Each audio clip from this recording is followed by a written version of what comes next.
Welcome back to another video. In this video, I want to talk about my top 10 holdings in terms of value and how much money I have in those holdings. So my number one holding is JP Morgan, and I'm gonna also go over why I have this much of I guess $637 in JP Morgan, and same with all the other top 10s on my portfolio. So number one is JP Morgan, and the reason for that is it is a well-managed company, and they have a lot of cash on hand, and they just tend to do well in bad situations. In terms of even during this pandemic, they are not hurt as much as let's say like Wells Fargo. Okay, and then number two is Realty Income Corp, and this is a company that I see myself holding for a very long time.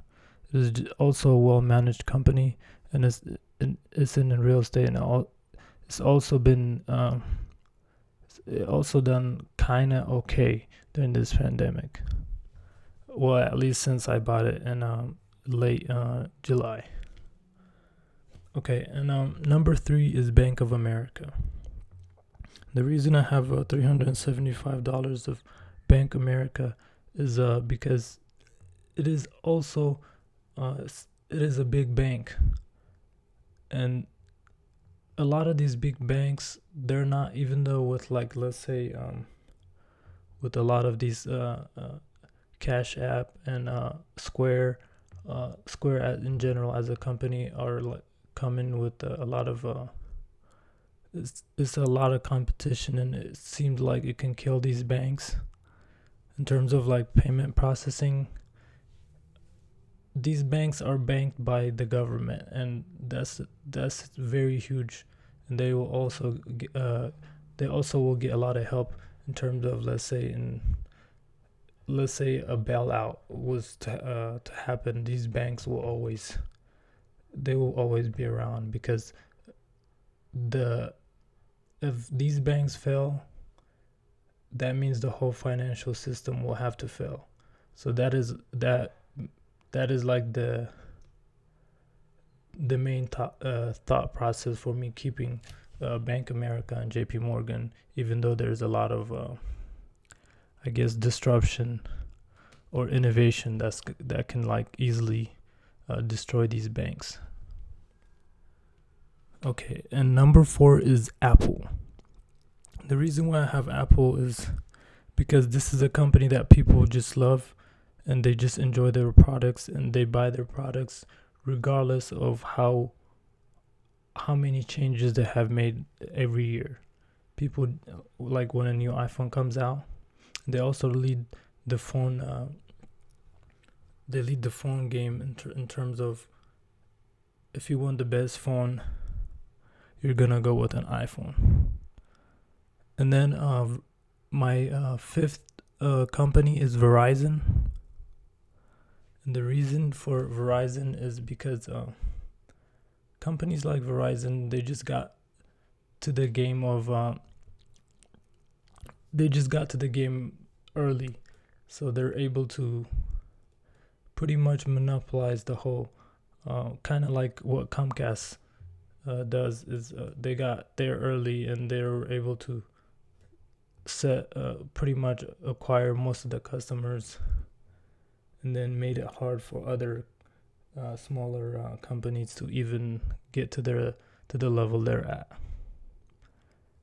And then and number six is Johnson & Johnson. This is a company that is really old, and has been around for so long, and they've been paying dividends for about 25 years. This company you will see in almost everybody's portfolio, just because it has a long track record, which is really good for dividend investing. Okay,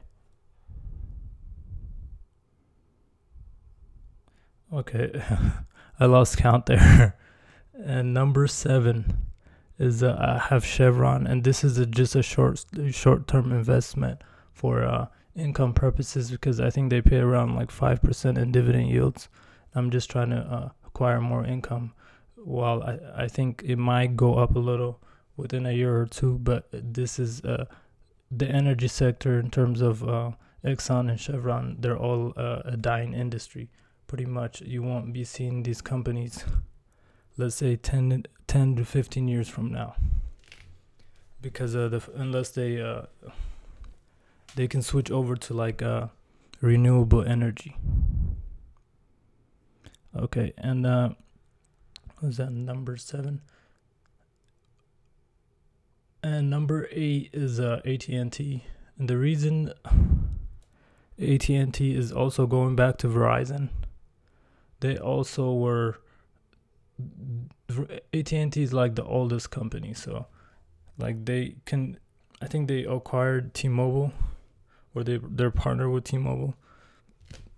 So they just have that power where even if a smaller company gets even close to competing with them, they can just buy them out because they have that much cash.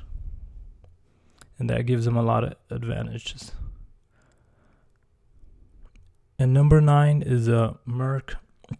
Merck is also kind of like a pharmaceutical. It's in the healthcare industry. It's kind of like J&J, but more with pharmaceuticals, more focused on pharmaceuticals. And number 10 is Pepsi. And the reason I own Pepsi is because Pepsi just moved more into like snacks. So they don't just sell soda or beverages, and now they sell snacks, and they're also just widening their selection in terms of just not being a soda company. So I think that's definitely going to help them in the future. Let's say like 6 or 5, 10 or 15, even 25 years from now. And that is all I got for this video, and these are my top 10 holdings. And thank you for watching. See you in the next one.